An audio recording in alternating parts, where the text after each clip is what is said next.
Welcome back to our daily news update, bringing you the latest headlines from around the world. Now let's begin. U.S. spy agencies had intel in mid-June Wagner chief Prigozhin was planning armed action in Russia. Report, Yevgeniy Prigozhin had openly protested the Russian Defense Ministry's proposed takeover of Wagner mercenaries. U.S. spy agencies reportedly obtained intelligence in mid-June that Wagner mercenary chief Yevgeniy Prigozhin was planning armed action against Russian establishment. The Washington Post reported Saturday, citing several U.S. officials, that Prigozhin even warned the White House and other U.S. agencies of his plot so that they were not caught off guard. The officials said senior leadership at the Pentagon, State Department, and in Congress were briefed on the intelligence within the past 2 weeks. Though the exact timing of Prigozhin's plot had remained unclear up until the Wagner leader's takeover of military command and tank run toward Moscow Friday and Saturday. There was reportedly high concern in Washington over the potential prospects of what would become of Russia's nuclear arsenal if President Vladimir Putin was removed from power and if there would be civil war in Russia.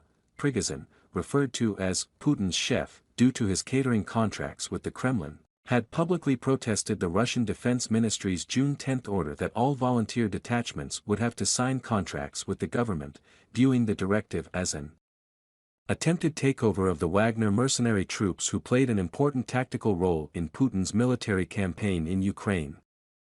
A senior Ukrainian official told the Post that the Ukrainian military had been monitoring Prigozhin after the June 10 announcement and increasingly believed that he might mobilize forces against Moscow, though that person claimed to not have been aware of the U.S. sharing similar intelligence with Kyiv. Tensions between the Wagner Group and the Russian Ministry of Defense are no secret, a senior Biden administration official told the Post, without commenting on the U.S. intelligence. We have all seen Mr. Prigozhin publicly criticize, warn, and even threaten the Russian military on any number of occasions. Prigozhin had accused Russian Defense Minister Sergei Shoigu of ordering an attack on his mercenaries and called to put an end to Shoigu leadership. The Post reported.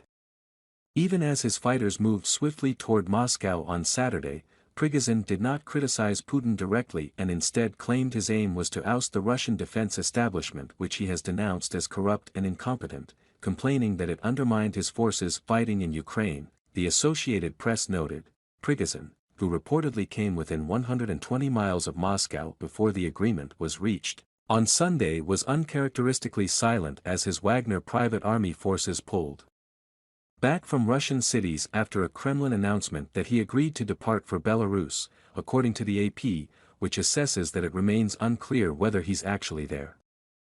A deal, reportedly negotiated with Belarusian President Alexander Lukashenko, a staunch ally of Putin, removes Prigozhin's control of Wagner, but it is unclear whether any of his fighters would follow him to Belarus, either out of a sense of loyalty or due to dismay with being absorbed into the Russian military as contract soldiers. Subscribe to my YouTube news channel now, providing accurate and reliable information on the latest hot events.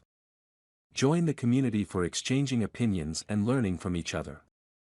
Hit the subscribe button and turn on notifications to never miss out on the latest videos. Let's explore the world of information together.